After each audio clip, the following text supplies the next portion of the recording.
ఇదే చంద్రబాబు నాయుడు గారిని అడుగుతా ఉన్నా, అయ్యా చంద్రబాబు నాయుడు గారు, మీ ఎమ్మెల్యేలు ఎంత హేయంగా మాట్లాడుతూ ఉన్నారు అని చెప్పడానికి నిదర్శనం నిన్న మొన్న జరిగిన నగిరి ఎమ్మెల్యే రోజమ్మ గురించి, ఎక్స్ఎమ్మెల్యే అంటే Rojamma ex MLA, sitting MLA, Nagari Telugu Desam party MLA ఎలాంటి మాటలు మాట్లాడాడు.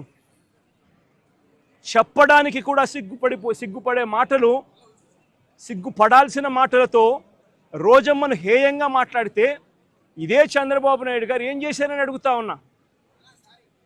మొన్న జెడ్పీ చైర్మన్ హారికమ్మ కారు ఆపి అద్దాలు పగలగొట్టి కర్రలతో దాడులు చేసి కారులో తాను తన మొగుడు ఉండగానే దుర్భాషలాడుతూ అన్యాయమైన తిట్టులు తిడుతూ వారి మీద దాడి చేయడం అన్నది మీ డిక్షనరీలో అర్థం ఏమిటి చంద్రబాబుని అడుగుతా ఉన్నా. మా మాజీ మంత్రి రజనమ్మ ఎంతటి దారుణమైన భాషతో మీ తెలుగుదేశం నాయకులు మాట్లాడారు అని అడుగుతా ఉన్నా. నేను అడుగుతా ఉన్నా, ఇవన్నీ జరుగుతూ ఉన్నప్పుడు